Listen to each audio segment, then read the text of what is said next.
we are going to go and look for opportunities to have Congress vote on rescissions and DOGE cuts. We're also not going to take off the table unilateral moves that the president can do to spend less. And you see that working out its way right now, as last week we put forward the first pocket rescission since the 1970s.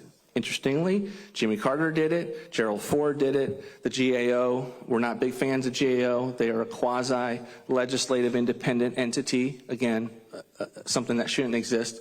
But we put that up last week, and we're having a debate on it. It does not need a vote in Congress to have that money at the end of the 45 days just evaporate. So it's very, very important.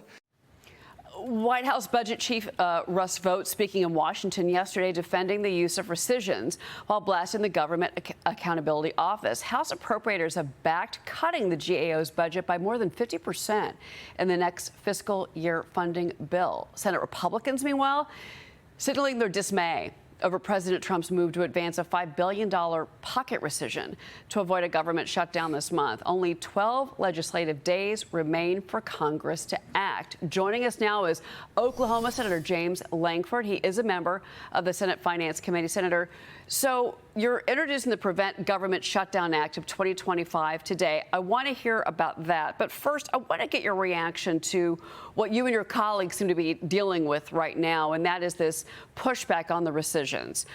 Whether it is Senator Rounds, who says this is just going to give the Democrats an excuse to block legislation, derail the process. Shelley Moore Capito, she says this is, she's questioning the legality of the rescissions package. And then even Leader Thune, Majority Leader Thune, is saying that I want to cut foreign aid, but he says Congress should be handling the rescissions. Yeah, well, we cut $9 billion out from a rescission just a few weeks ago, actually. It's the first time in 45 years that Congress has had a pullback on a rescission during the process that is separate from appropriations. In appropriations, there's always rescissions that happen. That's a typical part of it. But a separate vote on rescissions, first time in 45 years, so we did $9 billion. So there is some confusion to be able to say this is another $5 billion. Congress has been eager to be able to find ways to be able to cut back spending on this. We'd love to be able to have this $5 billion request come up for a vote in the House, the Senate, be able to push this through the way that is not controversial at all. Right now, there is this legal fight that's going to happen between multiple entities. Is legal? Is it not legal? We want to just say, hey, there's an easy way to do this. Let's actually vote on it like we did last month on $9 billion. Let's vote on this $5 billion and settle it. So do you support the rescissions package first and foremost? And also, just to add something, okay, so the other thing is that Senator Schumer is saying, he says it's unlawful, not a surprise, but he says this is going to cause the government to shut down, this issue of the rescissions package. Yeah, so trying to save money should not be something that causes the government to shut down. This should be something that's obvious on it. We have $37 trillion in total debt. We have $2 trillion in overspending just this year. We should be finding every way we can to be able to reduce spending. That is my main focus on this issue about ending government shutdowns. We need to have our budget fights, but we don't need to have it during a government shutdown. Government shutdowns literally spend more money and waste more money. Federal employees are all paid, though they're not working. They're at home. They're still paid anyway. There's all the costs of trying to shut it down to be able to reopen it. It's disruptive to the American people that are trying to be able to call in and get answers to questions. Government shutdowns don't help us. They hurt us. But we need to have the fight about budgets. So let's keep the government open. My bill is very simple. It keeps the government open and functioning at the last year's budget level. It's called a continuing resolution.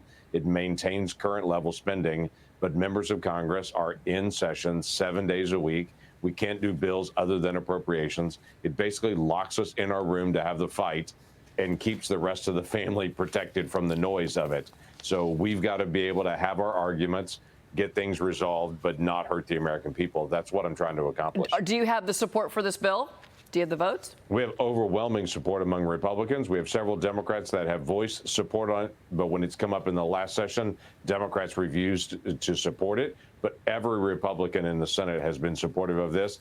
This year, it is actually being presented at the same time in the House and in the Senate. The House Budget Chairman, Jody Arrington, is actually sponsoring the bill in the House. I'm leading this bill in the Senate. We want to be able to take government shutdowns off the table forever.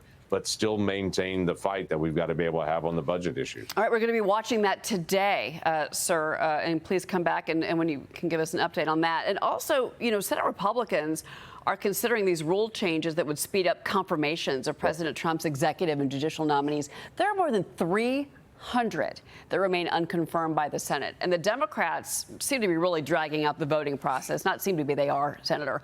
So you're leading the effort to respond to this obstruction. Tell us what you can do, because we know that the president is frustrated that he does not have more of these picks move through the Senate. Yep, the American people are frustrated as well as the president on this. The president was elected. He needs to be able to get his staff confirmed on it. We've got many people that are in acting roles waiting for final confirmation. We need to get them final confirmation. It would take us 900 hours to be able to move through the nominees that we have just right now, not to mention the other nominees that are still coming for the rest of the year. We don't have 900 session hours still left in the rest of this year. We've got to be able to do this. What Democrats are doing right now is they're preventing what's called a voice vote. This is the typical way nominees are done, whether it's President Biden, whether it's the first Trump, whether it's President Obama, George W. Bush. If it's a lower level, what's called sub-cabinet officials, this is the deputy assistant secretary of whatever agency it may be, that go through the committee process, they get approval, they come to the floor with a voice vote. It takes seconds. We have 1,200 people to move through. You can't do a vote on every single one of those. Democrats are demanding a vote on every single person. This prevents us from getting to appropriations. This prevents us from getting the national defense authorization. They're trying to prevent us from doing any legislation by just throwing up all these roadblocks on nominations on it. So we got to fix this. And what I've said very clearly is Democrats are doing this right now to a Republican president. Republicans will do this to the next Democrat president, and that'll be just as unfair to the American people and to that duly elected president as well. So, yes, I'm bringing forward a proposal to be able to say we should be able to vote these en bloc as we used to do in the past, which was very normal, where we do 30, 40 at a time that have all gone through committee, been approved by committee, get the vote done, get those moved out, and to be able to keep going. That way we can get on to the work on the budget work. We can get on to other things, and the president can have his team confirmed. Yeah, so we're working on trying to get that done this month. And all of those nominees that are sitting there and waiting, it's a frustrating process for them as well. Senator, thank you so much for being here. And we are going to be following your work today in particular as we hopefully avoid a government shutdown for our country and our government. Sir, thank you so much for being here.